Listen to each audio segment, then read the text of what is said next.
Welcome everyone to this side event. We have just been testing a little bit of sharing screens here, but we are now ready to start the event. And my name is Mathilde Brix Petersen. I'm a researcher and consultant here with the UNEP partnership based in Copenhagen. So this side event here today, we will present our report and our work on local value creation from the energy transition in Kenya and Uganda. And we are joined by 4 speakers today to discuss these aspects of how to support local companies in gaining a larger share of the markets for solar PV. And we are joined by our own colleague, Dr. Lakshmi Banmidipati, who is a researcher and consultant here at UNEP partnership. We are joined by Noel Cote, who is the CEO of Zendaya, the association of 6 local solar PV companies in Uganda. We are also joined by Noel Cote. He hasn't joined us yet, but I hope he will be joining soon, who is the head of Energy and Natural Resource Division in Cooperative Bank in Kenya. And lastly, we are joined by Muthoni Nduhio, who is the Climate Change and Green Growth Specialist at the African Development Bank. So the work we will present here today is part of the DENIDA-funded project that has the overall aim of supporting countries in accelerating the transfer and diffusion of specific climate technologies. And it has a specific focus on strengthening the domestic markets for climate technologies. This includes, for example, reducing the bottlenecks for domestic companies operating in these markets, as well as to build partnerships to scale up implementation. So in the interest of time, I won't go further into the details of the project here, but just let you know that you can read more about the project and also about our organization in the link in the chat box. We'll share a link in the chat box. So the work we have done in Kenya the past 1.5 years that is feeding into this report that Lakshmi will be sharing in a few minutes, was conducted in collaboration with Strathmore Energy Research Center in Kenya. So in our session today, we'll focus on some of the challenges and barriers that impede local companies in scaling up and taking full advantage of the opportunities in the markets. And then we'll discuss with our panelists some of the initiatives that are already seeking to remove some of these barriers, and finally reflect on what needs to be done further in order for developing economies to maximize the benefits of the clean transition. And so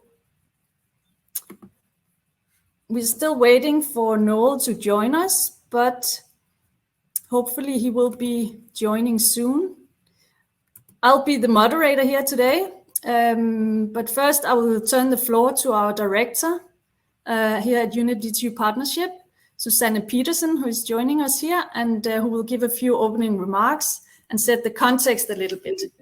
Please, Susanne, the floor is yours.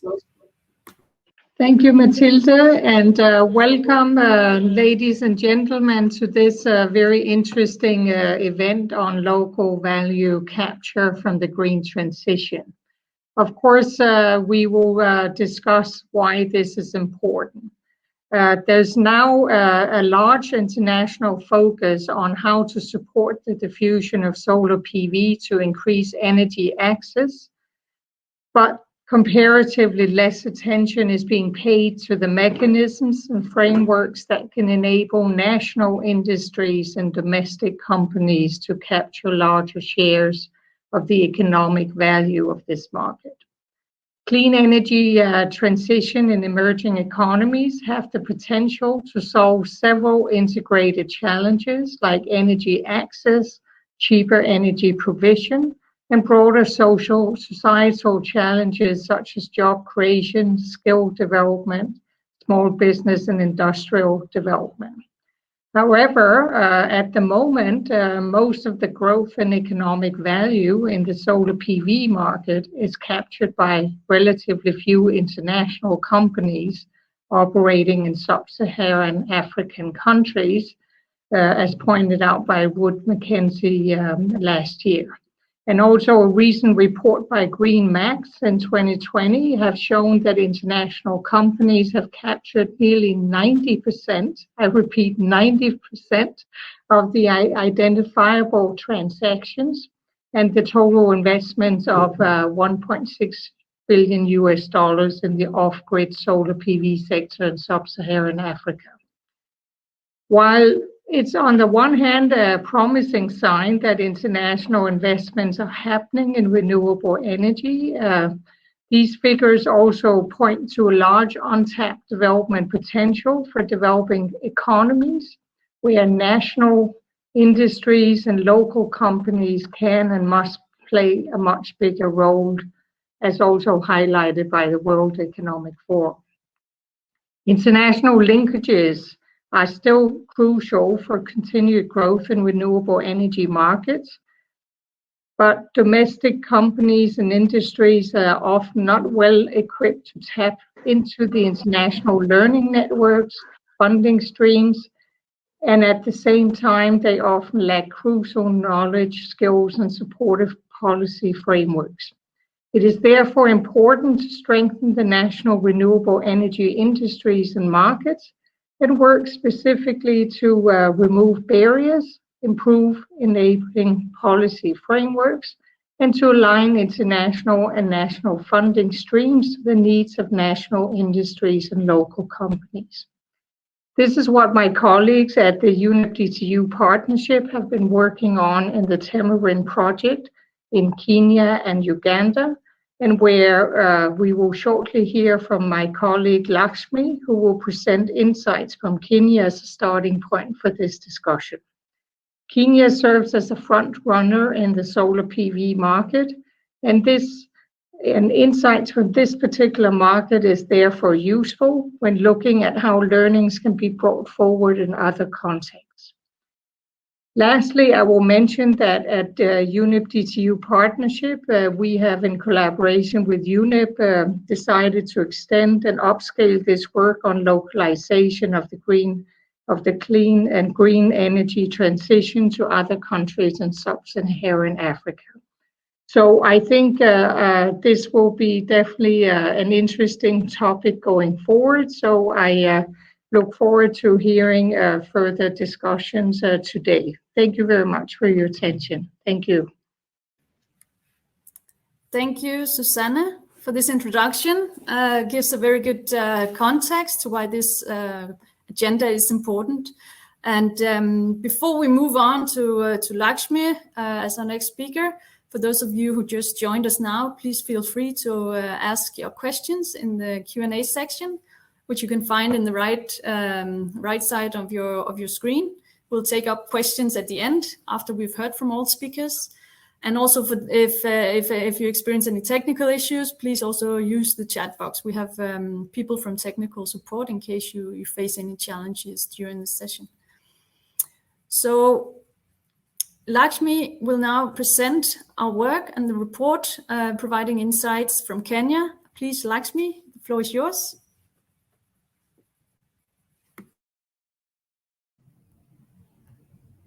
Thank you, Matilda. Can you see my screen?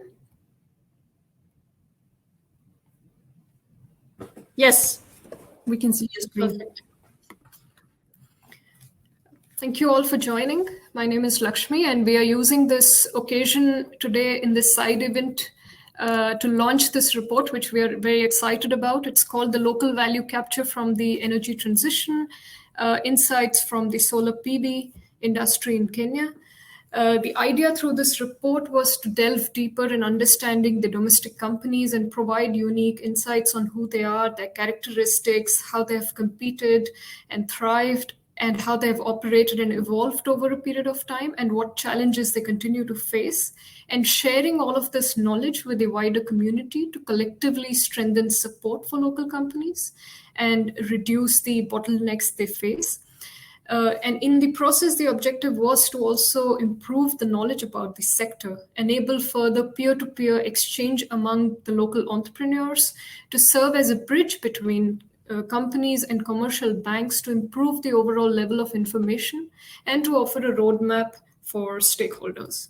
So this is a combination of work over 1.5-year period where we interviewed and engaged with a group of 14 local companies in Kenya, undertook several bilateral consultations with government stakeholders and sector experts, and held dialogue sessions and workshops with stakeholders including ministries of energy, industry associations, donors, and regulatory bodies.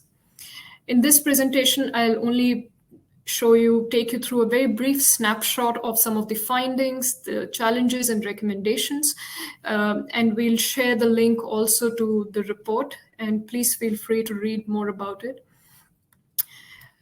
In terms of the findings, the companies we've looked at have been in an operational age of 5 to 20 years, entailing different staff sizes. There is a variation from the more up-and-coming companies to more stable companies that have thrived in the market through the volatilities over decades. Most local companies operate in multiple market segments. As you can see in the right side screen, across small scale, PICO, solar home systems, standalone institutional system, mini grids, captive system, as well as large scale utility PV projects. And we find that companies have also moved across these various market subsegments. And the interesting other finding we have is that the Kenyan companies have also constantly reinvented themselves and evolved from being, solar home system distributors to doing PV installations, to installing mini grids, and also rooftop PV systems now on industrial and commercial buildings. And they've also transitioned from government tenders, donor projects to more commercial contracts. So over time, we see this aggregated trend of companies moving towards more improved functions, different market segments, and also other allied sectors and non-solar markets, including the energy efficiency solutions. And in that process, they've upgraded their capacities and skills and tapped into new knowledge and financial networks. While some of this has occurred through random opportunism, in other cases, specific business strategies have been employed by these companies, such as investing in strategic linkages with NGOs, forging alliances with other experienced EPCs and offering complementary services, developing longer-term relations with the product suppliers and vendors in Europe and China in order to avail of their line of credit, and also expanding spatially into other African countries such as Sudan, Ethiopia, Uganda, Rwanda. This is just a snippet of the findings, and we capture more of these details in the report. Moving on, we prioritized focusing on 3 sets of challenges, finance being one of them, skills and policy being the others. In the finance, we see that despite some of these companies having evolved and established themselves for nearly a decade or more, they continue to face significant challenge that constrains them from further scaling up. Most companies still rely on a combination of personal savings and family networks to fulfill the capital requirement for the companies, which still limits their capacity to grow. And there's a mismatch in the capital requirement of the local companies, which is much lower volume than the supply of capital that's available by the DFIs and the impact investors. And with regard to obtaining debt finance from commercial banks, the typical issue is that of higher interest rates, very stringent collateral requirements, which also then impedes them from accessing this avenue as well. Another key set of challenge concerns skills and competencies, and it's important to note here that Kenya is a much evolved market. It's one of the front runners when it comes to solar PV adoption, and thereby several efforts over the years have been put to improve the capacities, and we find that it's a very equipped market when it comes to skills like technician skills, installation skills, but there are still some specialized skills such as system design, O&M, which is lacking continues to lag. And the other aspect, which is extremely critical, particularly for local companies, is those associated with financial skills, such as even proposal writing skills, which is a constant request and a feedback that we get from the local companies wanting to have greater transparency to understand these winning proposals. In sum, we also conclude the report with highlighting recommendations for different stakeholder groups to strengthen the collective support, which is also captured in this policy brief in greater detail. The recommendations overall call for closer collaboration between industry players, supporting institutions such as development partners, training institutions, ministries, and to pursue a coordinated and strategic efforts to strengthen the PV industry. A few of the recommendations that we highlighted were, for instance, implementing local content requirements as part of the funding criteria, expanding training for commercial banks to support their in-house technical requirements, bundling and pooling local companies and their projects to counter the issue of the small ticket sizes, expanding training also for domestic companies, particularly with regard to proposal writing. And before I end, I just wanted to reiterate that this report is only a first step at bringing more attention to the local industry, making this knowledge available about the companies, the challenges they face, to inform stakeholders who can then do better to ensure that the energy transition process is fair and inclusive, and also that it leads to broader socioeconomic benefits. The next three speakers in this session have already embarked on implementing some of these recommendations and providing further support to local industry, and they'll share their examples and experiences further. For now, thank you for attending. I'll share a link to the report in the chat box, and I'll pass it over to Matilda now. Thank you. Thank you, Lakshmi, for this overview of the work. And yeah, we are very happy to welcome our speakers here and to discuss some of these issues further. And as Lakshmi is saying, the initiatives that are being put in place to counter some of these challenges that local companies face. So first, I will turn the floor to Loy, who is an electrical engineer. Loy Kuyasaida, who is the CEO of Sandea in Uganda, which is an association of local companies. And Lloyd will start by giving an introduction to Sandea and also talk about how they are supporting in more concrete terms local companies in Uganda. So over to you, Lloyd. So I think while we are awaiting or to get Loy online so that we can hear your presentation, Loy. I think we could move on to hear from Noel, and to hear from Noel Cote, who is the head of Energy and Natural Resources in the Corporate and Institutional Banking Division of Cooperative Bank in Kenya. He's covering retail, SME, and corporate investment banking, where he provides strategic leadership in growth and solutions for energy, water, and mining sectors. So he is in charge of renewable energy financing, managing independent power producer agreements, etc. So Noel will talk about cooperative banks' work in lending, providing debt finance for companies, and also their general investments in the renewable energy area. So Noel, can you hear me, and can you please turn on your microphone?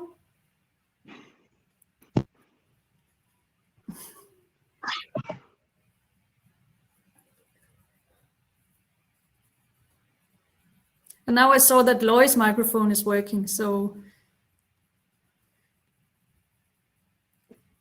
that is good.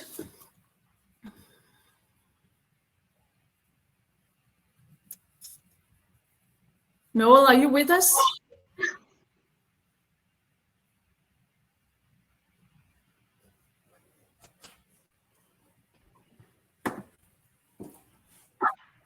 Okay, Loy, I see here, I hear your voice, so that's good sign. Are you with us, Loy? Can you please say something? Yes, I am. Can you hear me now? Yes, we can hear you. Okay, fine. Sorry, something was not right with my PC, but now it's okay. Okay. It was freezing.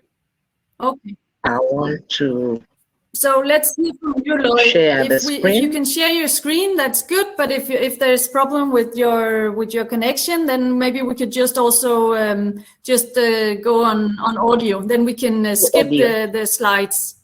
So if you can just talk us through and let us know how Zendaya is working. Over to you, Loy. The floor is yours.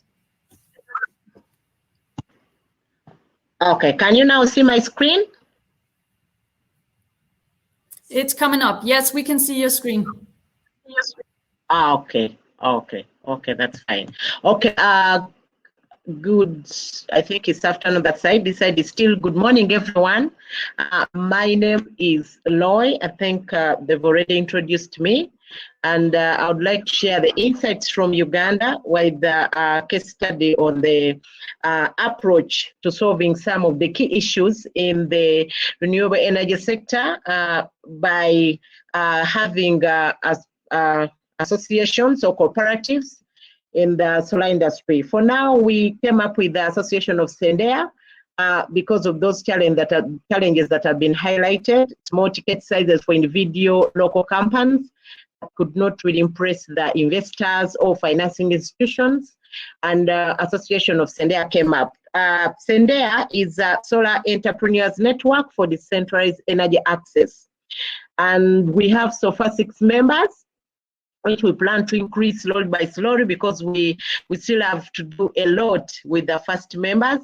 And the other part that we do as part of innovation is the Zendaya Academy, because capacity building, as you heard from the insights from Kenya, is still a big issue in developing countries, but especially like us in Uganda. And so we are tackling that part using the Zendaya Academy. This is not only covering the member companies, but it's also covering the general renewable energy sector in Uganda. And so far, we've trained over 150 participants in solar, what we call solar finance, management, sales, and technology. And then we plan to train over 500 in the next 2 years. This was a key issue and it was affecting the image of the renewable energy sector here in Uganda, because clients were complaining of poor installations, complaining of poor after-sales services.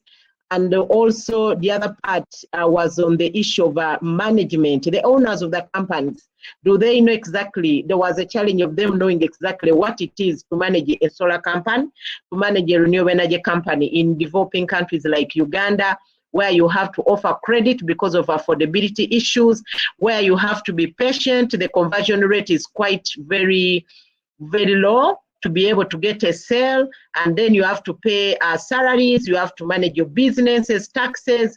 How do you manage when you come in? So there was that knowledge gap of even managers, even those who are coming from other sectors.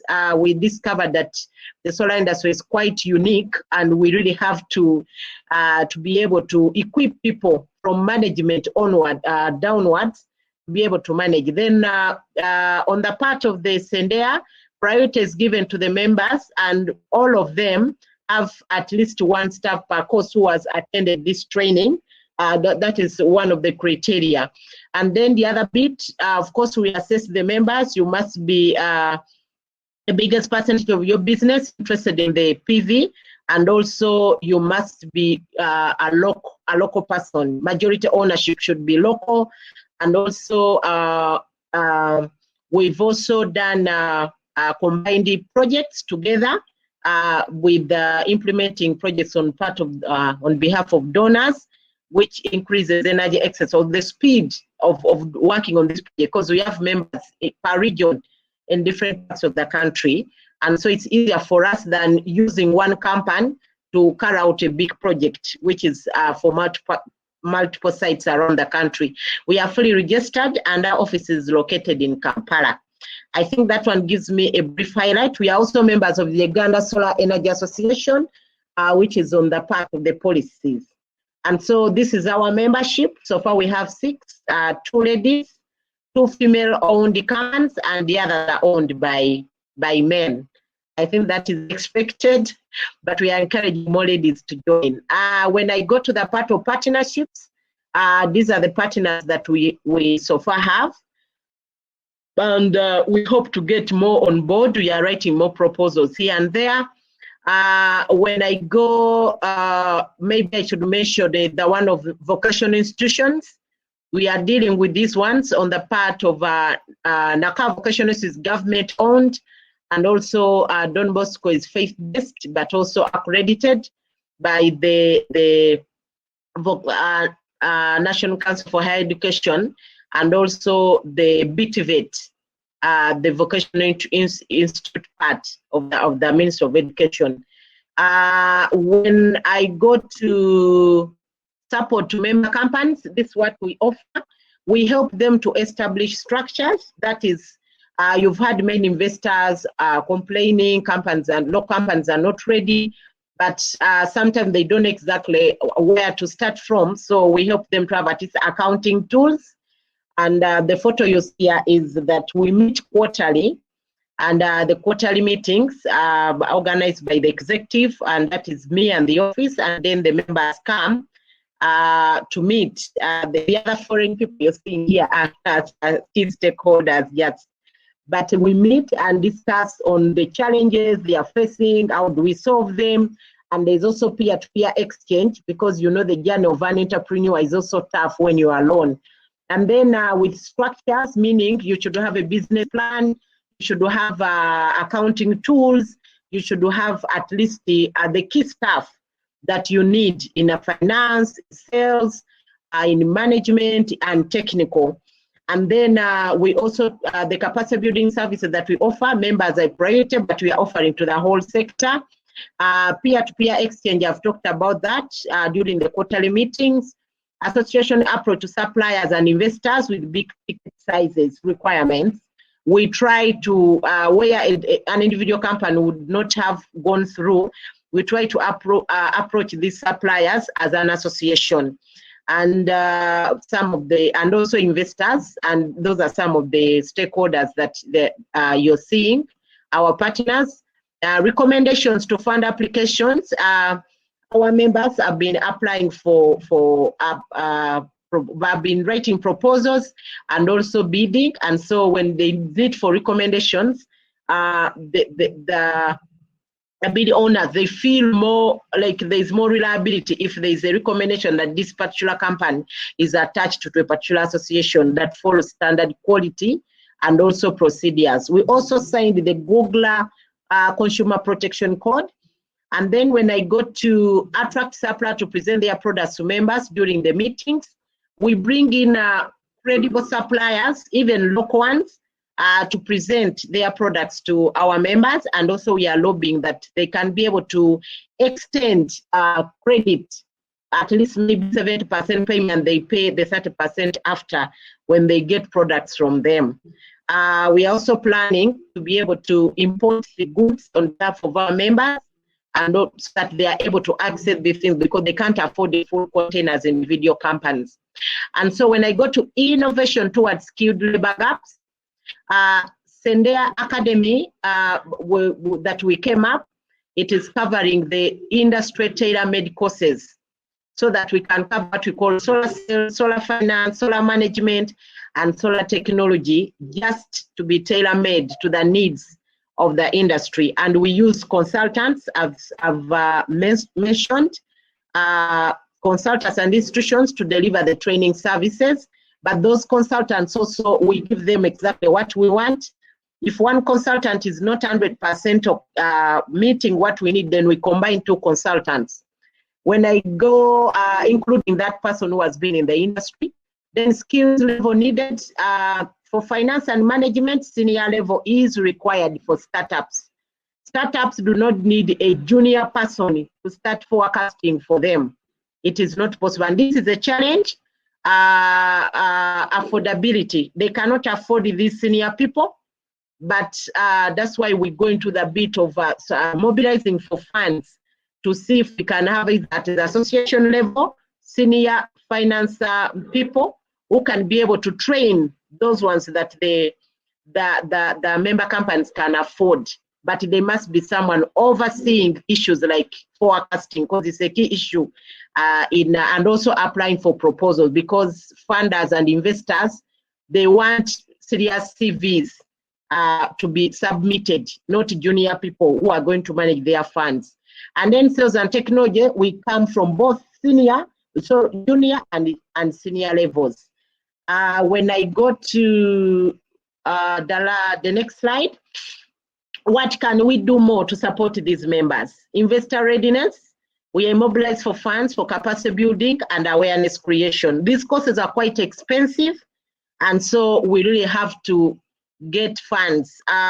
For example, sales, finance and management, they go for about 2 to 3 days, and we spend over about $3,500 for that whole part, including venue and meals. And then for technology, we spend, because it goes for 5 weeks, it is thorough, and they have to be certified also. We need a bigger volume of money to cover for that whole part. And then advocate for better policies from the government through the Uganda Solar Energy Association. We are also doing this part and with other stakeholders. And then lobby for more donor projects to be implemented by the members. We also do this part. It helps members to create more awareness in the market so that they know them with these funded projects. And that project comes some small implementation funds that support members on the side of HR and remuneration for their staff. And then we go to what can we do more? Continue to introduce the development fund for big projects, support member companies. This is when small companies or local SMEs, they get projects from schools, commercial institutions, which require maybe a size of about 50 million Ugandan shillings. That's about $15,000. And then they get maybe 4 of those in 1 quarter. They don't have the money to pre-finance, and big organizations, they want to pay after 30 days of implementation. So we are lobbying for funds so that we introduce a development fund to support them on pre-financing such projects. Then set up a research center where innovators can come and test their technology. This is key that we need so that we come up with slightly affordable technologies that can support the local people. Support companies to ease mobility, the last mile with motorbikes and awareness support, especially during the pandemic. You know that movements are limited now and they can only use bikes, but also they can only create more awareness either on radio and on local radios or mobile public address systems. So they also need support in this. Then support companies to access finance for inventory. I've talked about this. Suppliers are not willing to give small companies credit, and this is what they can give. You can only approach as an association because the volumes are small, their orders are small, and so they have to. We have to combine and be able to supply. This is not only for our members, but even for the entire network. That problem is there. Thank you so much. That's all what I had. Thank you, Loy. That was very interesting to hear about how all your initiatives here. I think in interest of time, we'll just move straight on to the next speaker, Noel Cote, who is with us here. I introduced you before. We look forward to hear about the initiative by Co-op Bank in this area. So please, if you can unmute yourself and share your screen, share your slides. And please, if you can stay within 10 minutes, so we also have a last speaker, and then we can keep time for a few questions at the end. The floor is yours, Noel. Thank you, Matilda. I'm unable to share my slides, but I'll speak to it. After this, most likely, if you can also just share the slides. I'll just go straight into what Cooperative Bank is. I represent Cooperative Bank. Co-Bank is the third largest bank. We basically bank most of the cooperative societies in the country. We have 15 million member cooperative societies, so we have a big spread in terms of push for renewable energy. Most of these cooperative societies are actually agri-based or have links with organizations that may need at any one time having to require energy solutions to enable them carry out their business. Cooperative Bank was the first pioneering bank actually in Kenya to finance renewable energy solutions. This was in the energy efficiency space, but also in the solar leasing and energy provision. Those are our success stories that we had in the beginning. We partnered with the AFD, that is Propaco, under a program called SUNREF, which was done also with the Kenya Association of Manufacturers. And through these, we were able to extend facilities to basically SMEs and large local corporates to help them with energy efficiency programs, but also at the same time assist them with longer tenors for their facilities, and also as a means to acquire the assets that they require for renewable financing without having the traditional banking requirements of securities. Now, those are the successes. Right now, what challenges are we facing in the renewable energy space as a financing institution and a commercial bank? The first one is basically the security. Most people approach the bank. Of course, when we have to do bank lending, we have to ensure that it is fully and properly secured, because these are investor funds that we are dealing with. We note that most have either inadequate security, for one. The second bit is something about just the nature of security that is given, especially if we talk about solar solutions, where you'll find that the security at times is prone to also vandalism and theft. The second aspect is on the technical and feasibility studies. One of the speakers before me has mentioned this. As much as we've gotten good professionals growing up in the field, especially in Kenya, we still find that some of the professionals, can't give professional indemnity to cover the reports and technical reviews that they give the banks. The bank on itself is strong in terms of the financing and structuring, but in terms of the technical bit, we still need to onboard various technical players on our panel as a bank who can assist the bank in actually doing a technical review. Let's say someone comes to the project, we need a third eye to look at it to ensure that it's technically viable and it's also feasible. The other challenge we've been facing as an institution is equipment sourcing and verification. You'll find that a lot of equipment, just as in any other field, is actually, you'll find a lot of pirated and a lot of equipment that is not actually from the source. What usually happens with this is that if you install that equipment, it does not last to the full length of the period that's expected, which leads to be an event of default, because the end user is not getting the full benefit of that equipment, and that equipment is not performing as to par. And that is also one of the challenges that we face as an institution. The other institution is that people who can do a proper financial model and in-depth analysis based on the energy needs and trends to certain equipment that go in correlation with installation and cost savings. And also that would lead to an appreciation of the consumer for the solution leads that have a savings effect in the future. So basically, it could be a mismatch in terms of technical studies done.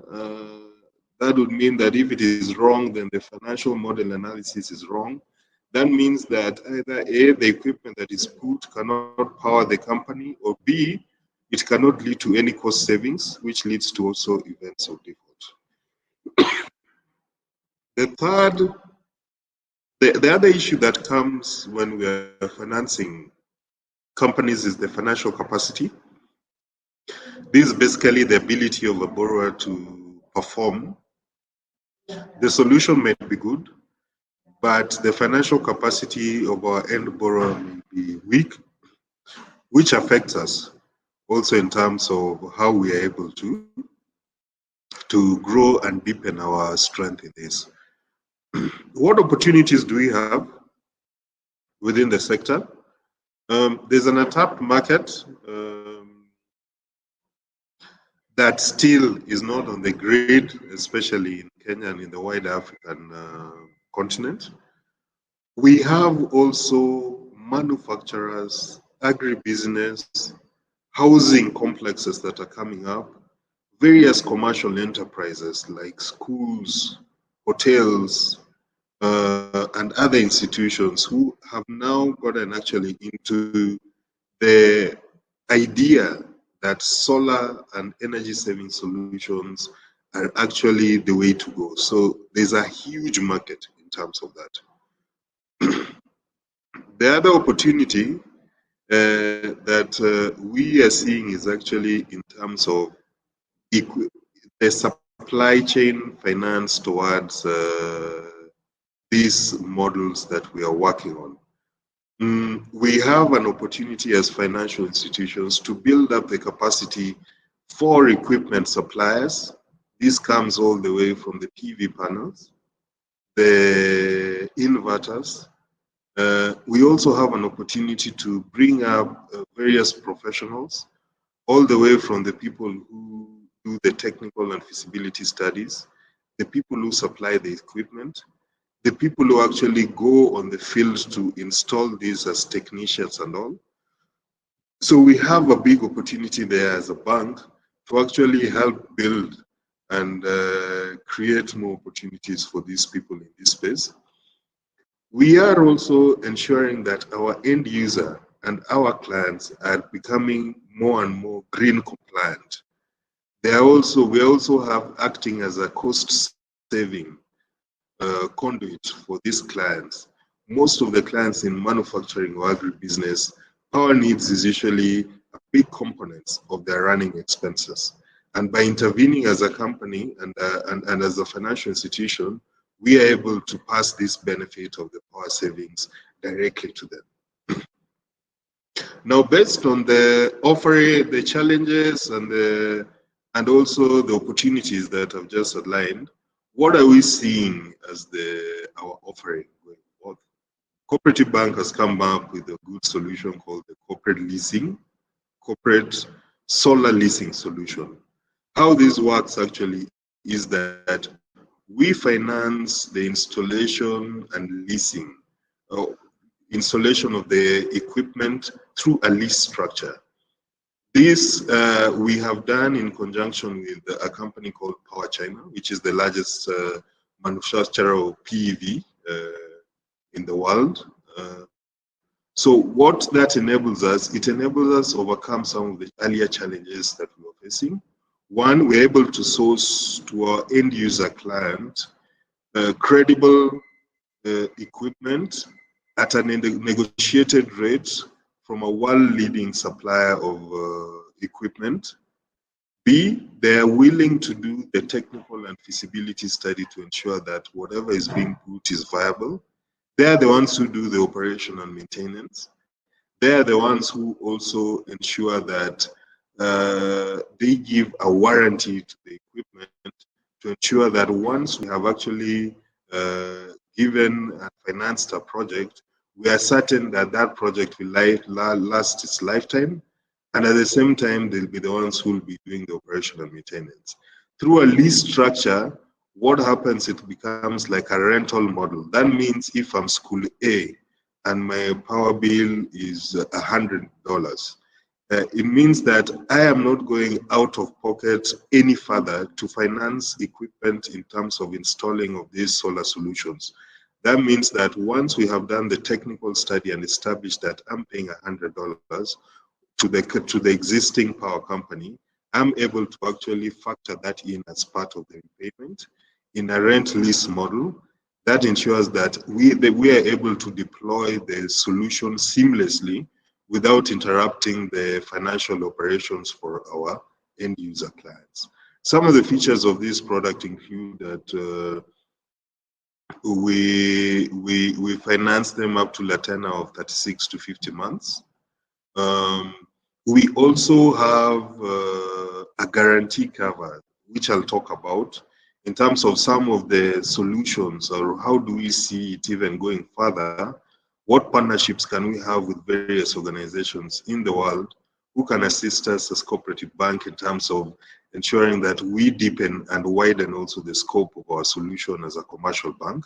So we also have the cover, that's a guarantee insurance cover for that project. We also ensure that we have an operation and maintenance agreement in place. And this one, we usually only finance new equipment, and this is to ensure that we're actually able to get the full benefit and the end user is able to actually pay the bank. Now, what opportunities do we see for partnership? We see partnership with companies that can offer guarantee schemes that can be applied to the bank to enable us risk share and act as risk mitigators. What am I saying by this? The bank has the clients, we have the money. But going forth, also as a bank, we get into issues like concentration risk in particular sectors. But if we have partners who can come in and give guarantees in terms of like our partnership with Africa Guarantee Fund, where they issue guarantees to the bank, and with that, we can be able to take higher risk ventures that normally we would not take as a commercial bank. We're also looking at risk sharing structures with established DFIs and financial institutions for large scale projects with long tenors. There are some large scale projects that can go all the way to 20, 50 million and $100 million.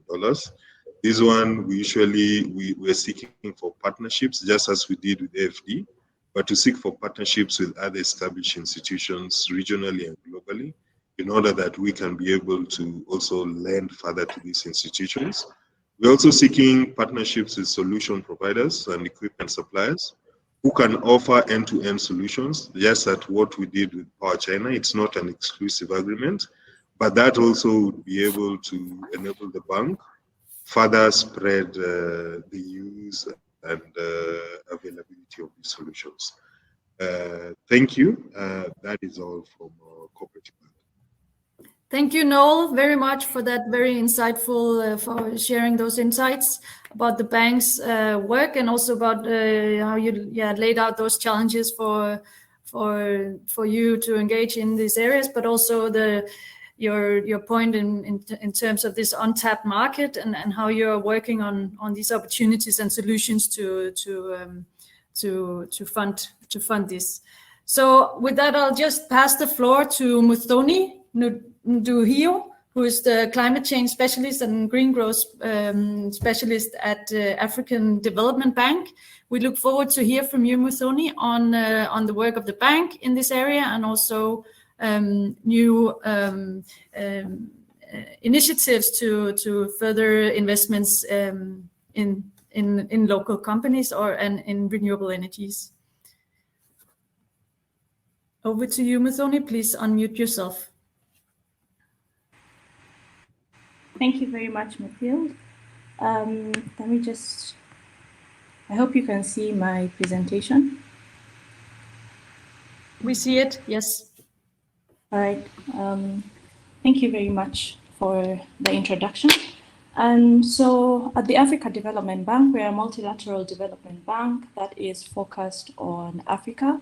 And we focus our investments in 5 priority areas, which is Light Up and Power Africa.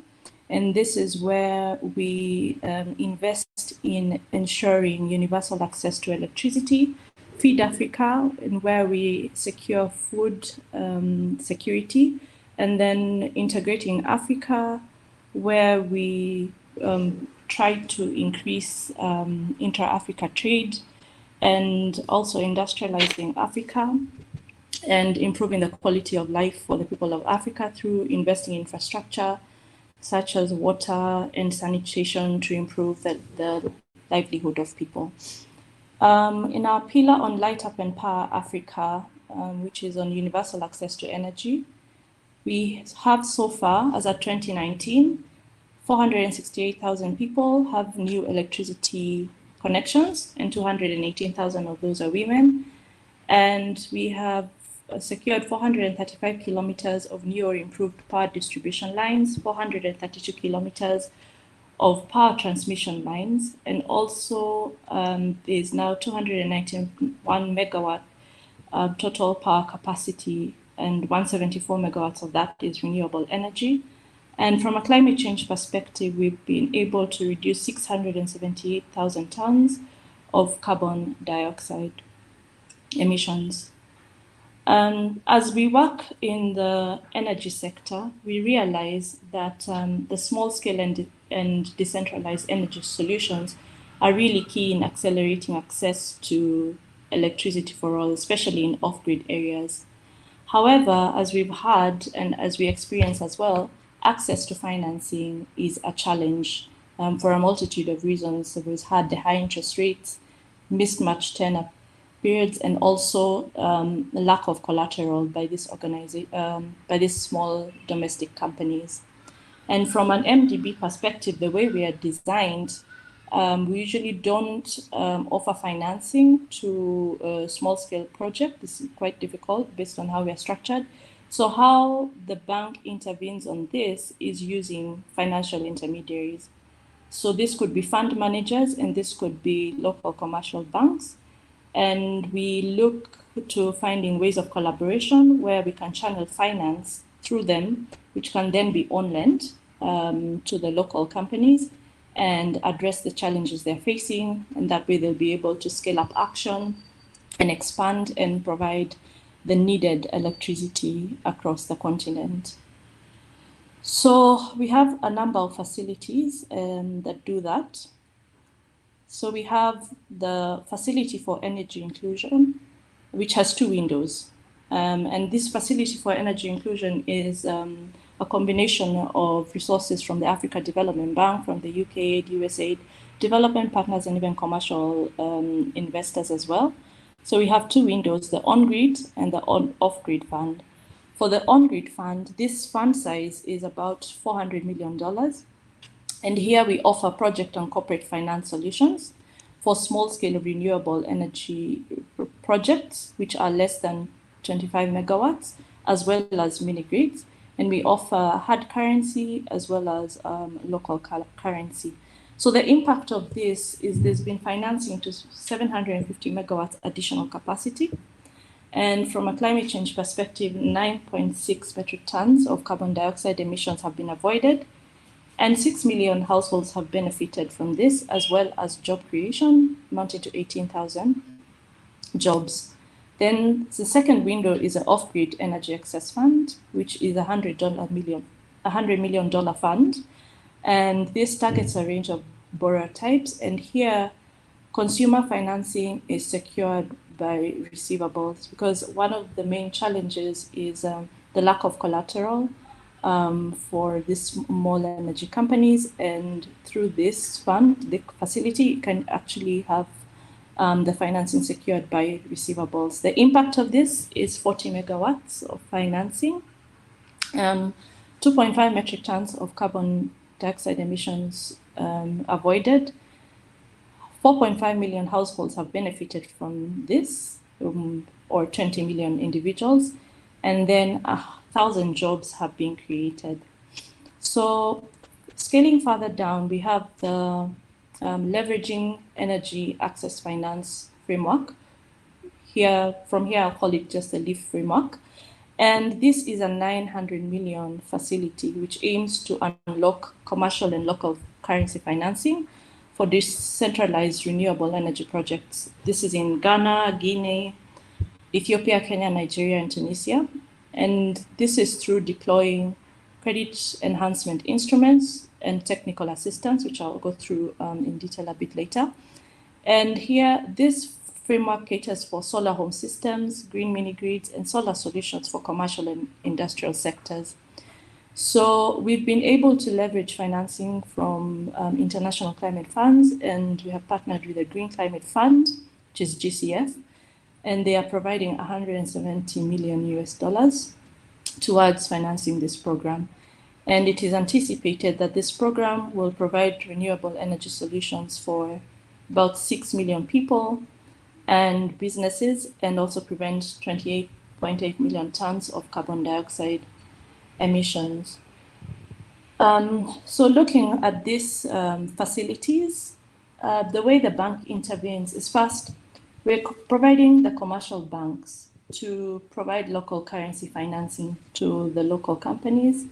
And this is at concessional rates. So we lend to the commercial banks at lower rates than normal in anticipation that they will in turn also give this financing at a concessional rate. We also provide partial credit guarantees to the local banks. Just as Noel has explained, the risks tend to be too high. And by providing these partial credit guarantees, this offers comfort to the local commercial banks by reducing the risks of loss that are faced. And then we offer debt financing solutions where when companies cannot come up with the collateral, then the receivables are enough and can be used as collateral for the loans.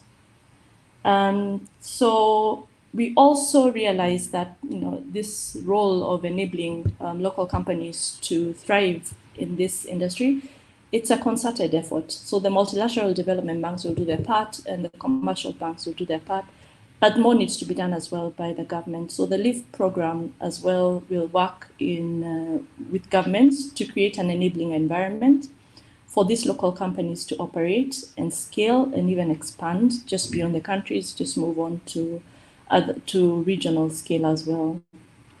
And also within this LEAF framework, there'll be technical assistance provided to the local commercial banks to enable them to understand more about these local energy companies and how better to support them, and also to enable them to conduct like feasibility assessments on the viability of the investment.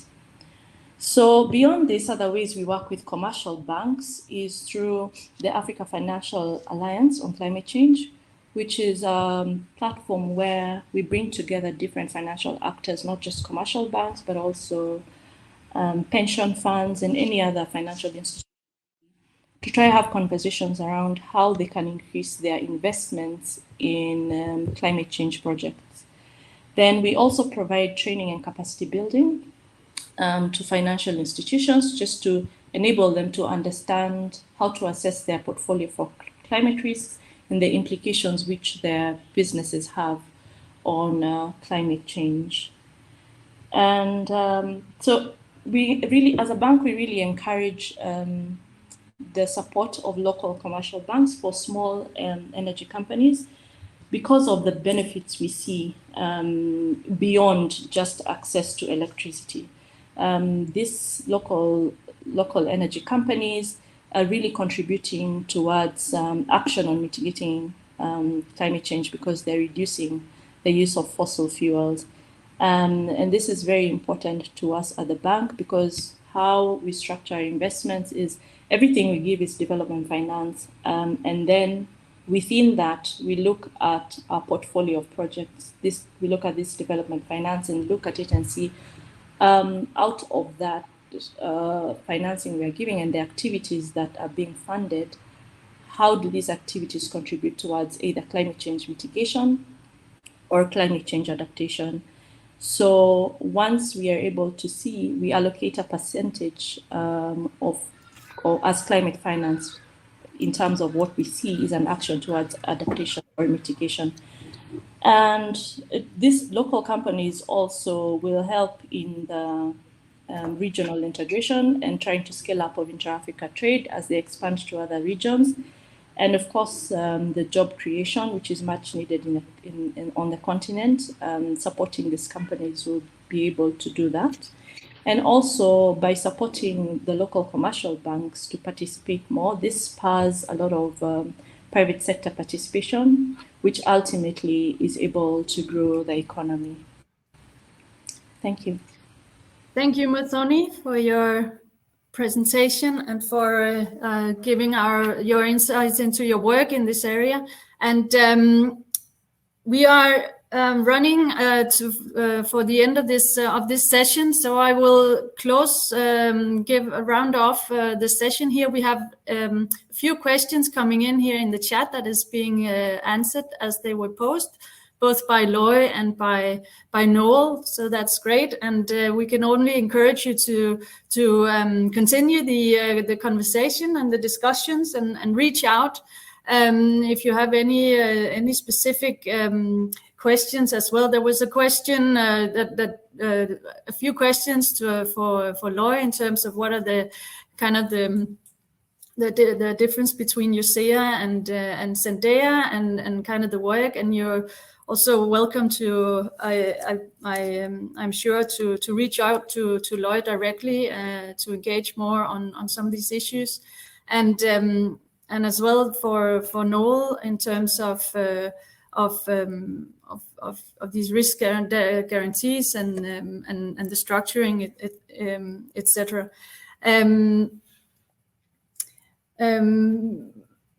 I mean, we've heard here today how there's this increasing number of initiatives from both the development banks and to increase support and investment into renewable energy and energy efficiency markets. And we heard from Noel how commercial banks are already viewing this market as a future growth market and current there's a large untapped market, and how they're working on ways to mitigate risks, to work with local companies to deal with working capital requirements, leasing arrangements, etc. We also see national development banks like the one in Uganda setting up structures to align their investments with the low carbon pathways and providing credit lines to commercial banks for on-lending, etc. Initiatives like the leveraging energy access finance that Mitsuni mentions are important to provide this access to low carbon currency debt and debt finance that local companies need to upscale their work. So while renewable energy markets are at a mature state and solar energy PV is a low cost option to deliver energy access, there's still challenges, as pointed out by all speakers here today, in regards to ensuring that local owned companies and the local economies take full advantage of these opportunities that these markets represent. So Lloyd presented an interesting association in Uganda that is providing direct support to companies in handling challenges like aggregation of projects, peer-to-peer support, etc. UNEP DTU partnership as a research-based advisory institution will continue over the next years to focus on ways to generate policy-relevant advice and market-relevant data and knowledge to support upscaling and upgrading of local companies in this area. As Susanne mentioned in the beginning, we are together with UNEP and Anita continuing this work that we started in Uganda or started in Kenya and Uganda, and will follow up with upscales in further countries. So with that, I would like to thank all of you and for participating today. And with that, I will end this session today.